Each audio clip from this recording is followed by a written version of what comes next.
शास्त्रों पुराणों में बताया गया है कि मनुष्य धरती पर रहकर जो भी अच्छे या बुरे कर्म करते हैं, उन सभी कर्मों का लेखाजोखा मृत्यु के बाद होता है और उसके अनुसार सजा और पुनर्जन्म मिलता है। ईश्वर की दृष्टि में जो अच्छे कर्म यानी आपके काम होते हैं, उसे पुण्य कहा जाता है और जो बुरे कर्म होते हैं, उन्हें पाप कहा जाता है। दोस्तों, वीडियो में आगे बढ़ने से पहले आपसे एक छोटा सा अनुरोध है कि इस चैनल को सब्सक्राइब अवश्य करें और इस वीडियो को ज़्यादा से ज़्यादा दोस्तों तक शेयर करें ताकि ऐसे ही रोचक जानकारी आप सभी तक आसानी से पहुंच सके। आपके द्वारा इस चैनल को सब्सक्राइब करना ही हमारे लिए सबसे बड़ा उपहार है। गरुड़ पुराण में उल्लेख मिलता है कि मनुष्य धरती पर जो कुछ भी पाप करता है, उन सभी पापों की अलग अलग सजा बारी बारी से मिलती है। यम के न्याय में किसी भी पाप की सजा से बचा नहीं जा सकता है। तो दोस्तों, पहले यह जानते हैं कि गरुड़ पुराण के अनुसार किसी व्यक्ति को किस पाप की क्या सजा मिलती है। गरुड़ पुराण में बताया गया है कि परस्त्री पुरुष संबंध रखने वाले को लोहे के गर्म सलाखों को आलिंगन करवाया जाता है। जो पुरुष अपने गोत्र की स्त्री से संबंध बनाता है, उसे नरक की यातना भोग कर लकड़बग्घा अथवा शाही के रूप में जन्म लेना पड़ता है। कुंवारी अथवा अल्पायु कन्या से संबंध बनाने वाले को नरक की घोर यातना सहने के बाद अजगर योनि में आकर जन्म लेना पड़ता है। जो व्यक्ति काम भावना से पीड़ित होकर गुरु की पत्नी का मान भंग करता है, ऐसा व्यक्ति वर्षों तक नरक की यातना सहने के बाद गिरगिट की योनि में जन्म लेता है। मित्र के साथ विश्वासघात करके उसके पत्नी से संबंध बनाने वाले को यमराज गधा की योनि में जन्म देते हैं। लेकिन व्यभिचार और धोखा देने से भी बड़ा एक पाप है जिसकी सजा कठोर है। महाभारत के समय एक व्यक्ति ने ऐसा पाप किया था। लेकिन आजकल तो बहुत से लोग ऐसे पाप करने लगे हैं। जानिए वह पाप क्या है और इसकी सजा क्या है। कृष्ण की दृष्टि से यह है सबसे बड़ा पाप। भगवान श्री कृष्ण ने दृष्टि में जो सबसे बड़ा पाप है वह है भ्रूण हत्या। महाभारत युद्ध समाप्त होने के बाद जब द्रोणाचार्य के पुत्र अश्वत्थामा ने उत्तरा के गर्भ में पल रहे बालक परीक्षित पर ब्रह्मास्त्र का प्रयोग करके उसकी हत्या कर दी, तब भगवान श्री कृष्ण सबसे अधिक क्रोधित हुए थे।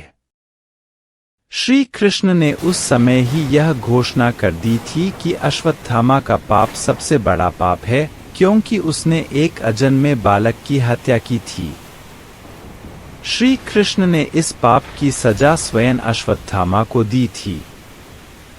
श्री कृष्ण ने अश्वत्थामा के सिर पर लगा चिंतामणि रत्न छीन लिया और श्राप दिया कि तुमने जन्म तो देखा है, लेकिन मृत्यु को नहीं देख पाओगे, यानी जब तक सृष्टि रहेगी तुम धरती पर जीवित रहोगे और कष्ट प्राप्त करोगे।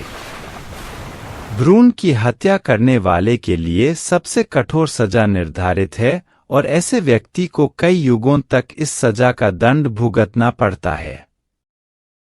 दोस्तों, क्या आपने कभी सोचा है कि मनुष्य पाप पुण्य के बारे में जानते हुए भी आखिर पाप करने के लिए क्यों विवश हो जाता है? तो भगवान श्री कृष्ण ने बताई है इसकी मुख्य वजह और इससे बचाने के उपाय। भगवद गीता को हिंदू धर्म ग्रंथों में एक मुख्य स्थान दिया गया है।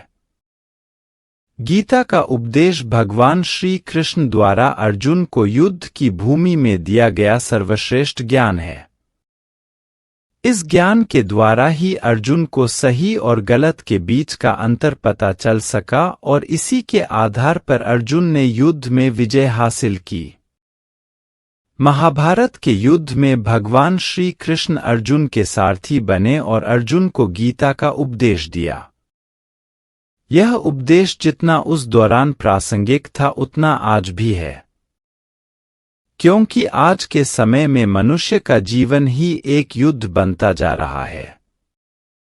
ऐसे में आप यह जान सकते हैं कि किन परिस्थितियों के कारण मनुष्य पाप में भागीदार बनता है और इससे किस प्रकार बचा जा सकता है।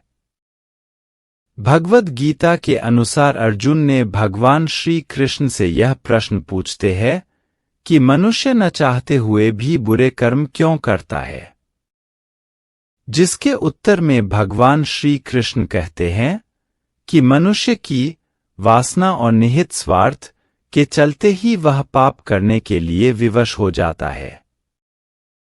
पाप करने की सबसे बड़ी वजह मनुष्य की काम भावना, किसी चीज को पाने की इच्छा है, क्योंकि काम वासना से क्रोध उत्पन्न होता है और क्रोध से भ्रम पैदा होता है, जिससे सबसे पहले बुद्धि नष्ट हो जाती है और यही मनुष्य के विनाश का कारण बनती है।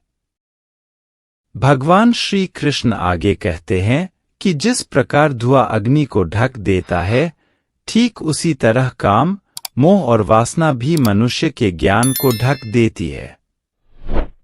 इन्हीं कारणों के चलते मनुष्य पाप करने के लिए विवश हो जाता है। आगे भगवान श्री कृष्ण बताते हैं कि इस पाप से कैसे बचा जा सकता है। भगवान श्री कृष्ण पाप से बचने के कुछ उपाय भी गीता में बताते हैं, जिसके अनुसार मनुष्य को आसक्ति या विरक्ति के प्रभाव के अधीन नहीं होना चाहिए। जब किसी व्यक्ति में आसक्ति और विरक्ति का अभाव होता है तो उस जीवन को ही उत्तम माना जाता है। दोस्तों, आपको यह वीडियो कैसा लगा कृपया कमेंट में जरूर बताएं। यदि यह वीडियो पसंद आया हो तो इस वीडियो को लाइक व शेयर करें और इस चैनल को सब्सक्राइब अवश्य करें।